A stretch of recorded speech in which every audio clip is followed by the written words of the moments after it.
Hello friends, तो मैं हूँ आप सबकी दोस्त नूना। तो नेक्स्ट पार्ट लेके मैं फाइनली आ चुकी हूँ। तो इस पार्ट में हम देखते हैं कि मिस्टर सांग मिस युनसू को बोल रहे होते हैं कि चलो शादी कर लेते हैं। जिसे सुनकर मिस युनसू बोलती कि ये क्या हो रहा है मेरे साथ। और फिर वो नेक्स्ट डे चली जाती है दादाजी से मिलने। और यहाँ पे लोगों की भीड़ देख के वो तो घबरा ही जाती कि अरे वाह, इतने सारे लोग। फिर ये दादाजी से पूछती है और वो उनको बोलने वाली होती है कि मैं शादी नहीं कर सकती, लेकिन दादाजी तभी बोलते हैं कि अरे लगता है कि ये बोलने वाले हैं। फिर ये सबके सामने बोल देते हैं कि ये मिस्टर सांग के फियोंसे है। तो मिस युनसू जो होती है वो कुछ बोल ही नहीं पाती है। और फिर वो बोलती हैं कि ओ नो, ये सब क्या हो रहा है। और फिर यहाँ पे उनकी एक आंटी आ जाती है और बोलती है कि तुम्हें प्रेगनेंसी के लिए टेंशन नहीं लेना चाहिए। और यहाँ पे उसका दोस्त ये सब बातें सुन लिया होता है, जो मिस लुओ को बताने के लिए फ़ोन कॉल किया होता है। और फिर उसकी फ्रेंड भी सुन के बोलती है कि ये सब क्या है। फिर मिस युनसु बोलती है कि ये सब ये क्या बोल रहा है, मुझे कुछ समझ में नहीं आ रहा है।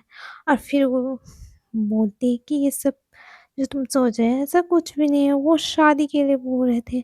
फिर मिस युनसु और उसके फ्रेंड बोल रहे थे कि ये सब चल क्या रहा है, मुझे तो कुछ समझ में ही नहीं आ रहा है। फिर मिस युनसु बोलती है कि ओ नो। और फिर तभी उसकी दीदी का कॉल आ जाता है, जो बोलती है कि मैं जल्द ही आ रही हूँ वहाँ चाइना तुमसे मिलने और अपार्टमेंट भी देखने। फिर मिस युनसु बोलती है कि अरे एक प्रॉब्लम क्या कम थी, जो दूसरी प्रॉब्लम भी आ गई, मेरी दीदी आने वाली है। और फिर वो मिस्टर सांग, जो उसका भाई कहाँ पे चला गया था उसको ढूंढने के लिए, एक लॉयर केस के लिए एक लॉयर को सजेस्ट करते हैं। और फिर वो जाते हैं, पर वहाँ पे बिजी रहते हैं, जो कि फिर वहाँ पे एक फ्रॉड लड़का रहता है। ये वो मिस युनसु को बहला फुसला के मैं आपकी हेल्प करूँगा बोलता है। और यहाँ पे मिस्टर सांग और उसके दादाजी बात कर रहे होते हैं कि शादी तो तुम्हें करनी ही पड़ेगी। और मिस्टर ज़ांग तो सोच में ही पड़ जाते हैं कि दादाजी क्या ही कर रहे हैं। फिर वो चले जाते हैं और यहाँ पे मिस युनसो वहाँ पे रहती है। और मिस्टर ज़ांग बोल रहे होते हैं कि हमें दादाजी को ऐसे भी करके मनाना होगा कि हम दोनों शादी नहीं कर सकते। और यहाँ पे वो उसकी हाइड वगैरह लिख रहे होते हैं और बोल रहे होते हैं कि ये सब मैं दादाजी को दिखाऊंगा और बोलूँगा कि देखो, हम दोनों का मैच नहीं हो सकता है। इस तरह से मैथ्स के हिसाब से भी हमारा मैच नहीं हो सकता और हम दोनों एक दूसरे के लिए बने ही नहीं हैं। फिर मिस युनसु बोलती है कि ठीक है। और फिर मिस्टर ज़ांग बोलते हैं कि देखना, ये सब मैं दादाजी को दिखाऊंगा और उनको हम दोनों की शादी से मना करने के लिए मजबूर कर दूंगा। और फिर यहाँ पे सीन शिफ्ट हो जाता है और यहाँ पे मिस युनसु बोल रही होती है कि वो लॉयर को मुझे 10,000 देने हैं। फिर ये दोनों बोलते हैं कि तुम यहाँ के इतने पैसे कहाँ से लाओगी। फिर दोनों सोचते हैं कि चलो हम दोनों ही आधा आधा दे देते हैं। और फिर दोनों दे देते हैं और मिस युनसु बोलती है कि तुम दोनों का बहुत बहुत शुक्रिया। और यहाँ पे वो पिक्चर क्लिक करा रहे होते हैं और फिर सीन शिफ्ट होता है। यहाँ पे मिस युनसु खाना बनाई होती है और मिस्टर ज़ांग को देती है, और जिससे मिस्टर ज़ांग बोलते हैं कि हाँ अच्छा बना है। और वो बता रही होती कि मैंने वो लॉयर को 10,000 दे दिए और वो 10,000 में ही मान गया। फिर मिस्टर ज़ांग बोलते हैं कि 10,000 में कौन सा लॉयर मान गया। फिर वो नेक्स्ट डे जाके बोलते हैं कि चलो हम दोनों देखते हैं कि कौन सा लॉयर है। फिर यहाँ पे मिस युनसु को पूछते हैं कि इनमें से कोई है, तो मिस युनसु बोलती है कि नहीं, ये इनमें से तो कोई नहीं है।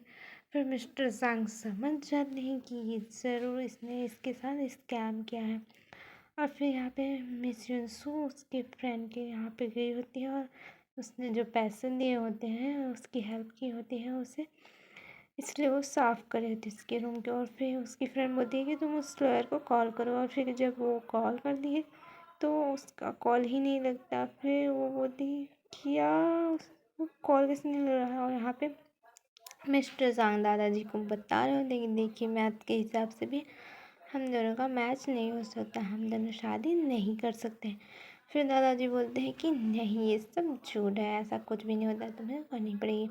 और यहाँ पे वो अपने कॉलेज में कुछ काम से गए होते हैं और फिर उसका कॉल आ जाता है, जिससे वो बोलते हैं कि मुझे जाना पड़ेगा। और यहाँ पे उनके एक टीचर बोलते हैं कि ये सब क्या है। तो फिर मिस्टर जांग बोलते हैं कि मुझे काम है, और यहाँ पे वो चले जाते हैं उस लॉयर को ढूंढने। और यहाँ पे वो लॉयर एक लड़की के साथ रहता है, जिसे देख के वो पहचान जाते हैं कि ये वही लॉयर है, फ्रॉड वाला। फिर वहाँ से उस लॉयर से पैसे ले लेते हैं। मिस्टर जांग फिर लॉयर से पैसे लेके चले जाते हैं डॉक्टर से मिलने। यहाँ पे डॉक्टर बता रहे थे कि आपकी दादाजी सिर्फ 1 साल ही जी सकते हैं। फिर यहाँ पे मिस युनसु भी भागते भागते आ जाती है दादाजी से मिलने। फिर दोनों चले जाते हैं दादाजी से मिलने, और यहाँ पे दादाजी बोलते हैं कि अरे तुम दोनों आ गए, मुझे कुछ शॉपिंग करनी थी, तो जाओ तुम दोनों शॉपिंग करके आओ मेरे लिए। फिर मिस्टर जांग बोलते हैं कि ठीक है। फिर दादाजी बुलाते हैं मिस्टर जांग को, सुनो। फिर दादाजी के पास जाता है, और फिर दादाजी बोलते हैं कि मिस युनसु अच्छी लड़की है, तुम उसे परेशान मत करना। फिर दोनों चले जाते हैं शॉपिंग करने, और यहाँ पे मिस्टर जांग जो कि बहुत ही कंफ्यूज हो जाते हैं कि मुझे कौन सा लेना चाहिए।